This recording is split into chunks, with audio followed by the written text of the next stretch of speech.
what's up, guys? It's Built Different. I'm Andrew, your personal trainer, and happy 4th of July, right? This is my second favorite holiday of the year. You know, I like the Lord's birthday. I love Christmas. But today, America, baby.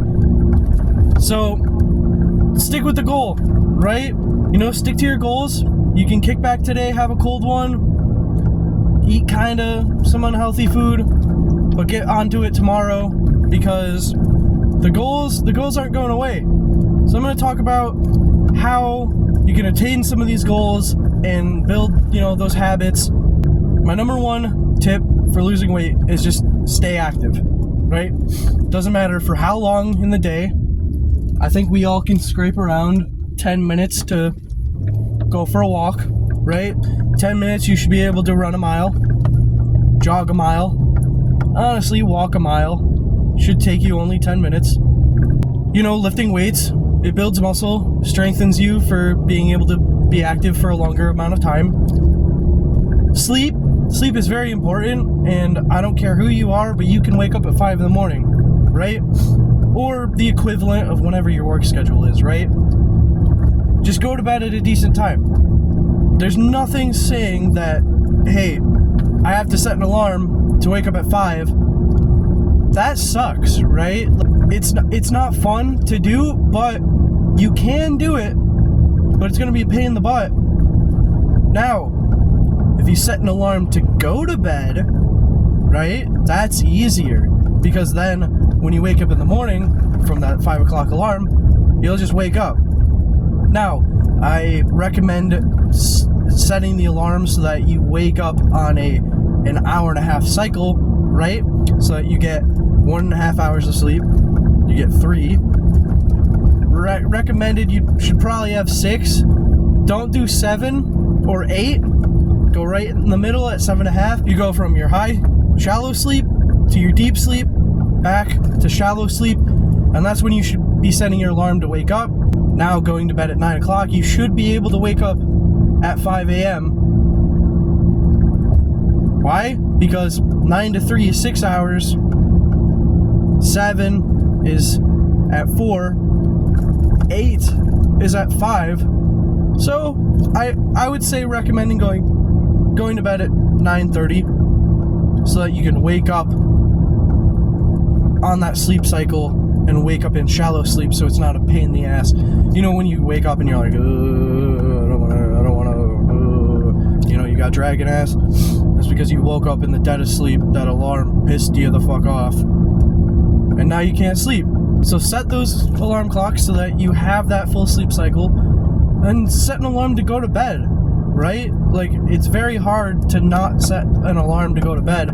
See it, the text says, hey, go to bed, bedtime, and then you go, I'll stay up, I'll watch 5 more episodes. Like, no, dude, go to bed, right? Now, again, you gotta eat well. It's not that hard to eat well, guys. So I always talk about the weight loss plate and how you should divide it, and so that you don't have to count calories. As a beginner, I definitely recommend counting calories though, but this is kind of like a hack. I don't like saying that, but hey, if you don't have time to count your calories throughout the day, I do recommend doing this, because it's a good general rule of easy weight loss. It proved itself to me. I used it, and then I used it with my clients, so I know this works. So you take the clock, 12 o'clock to 5 o'clock is your proteins, the majority of your plate. Now from 5 to 9, you put your fibrous carbs. These are your vegetables, like green beans, peas, carrots, cucumbers, or fruits, whatever. These are the ones that are going to fill your stomach, give you a lot of vitamins, but they're not going to pack on the pounds because they're not that many calories, right? Sometimes they're net negative calories. Now, from 9 o'clock to 12 o'clock, that's where you're going to put your starchy carbs, like your potatoes, your pasta, and your rice. Because you still need them to function, right? You still need carbs for the old noggin to survive. You still need carbs for your heart to live. But it's going to limit you on the amount that you have, right? So stick to that plate and you'll lose some weight. The next tip I have is just go to the gym. Go do the physical activity. Find something that you like and stick with it, right? Stick with it for 3 months. You'll lose the weight, you'll gain the muscle, you'll look better, feel better, and you'll enjoy doing it. You're not gonna go to the gym like, oh, we gotta go to the gym. You're gonna go to the gym like, hey, I got a workout today. Let's go do the best, right? Let's get that pump. I'm gonna feel great. I enjoy it. Let's go. Now, after that 3 months, you're gonna have to increase the effort a little bit, right?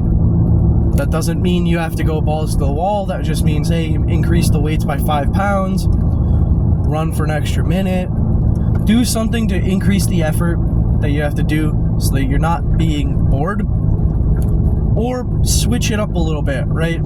Stop doing the same workout after 3 months. You can still stick to the basics. I'm not saying getting rid of the basics. Keep the fucking basics, right? Keep the shit that works, but substitute a new workout in. So you're not bored, so you're always doing something new. My last tip for the video is join a sport, right? And it doesn't have to be a physical contact sport.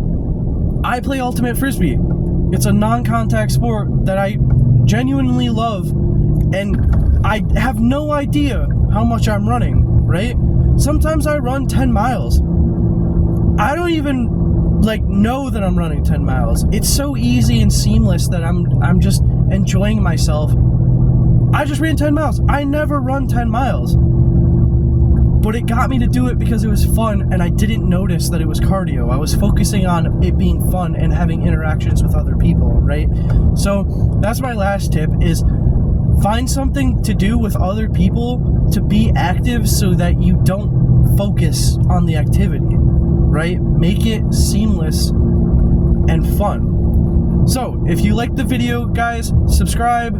Thank you so much for watching, and I'll catch you in the next one. Happy 4th of July.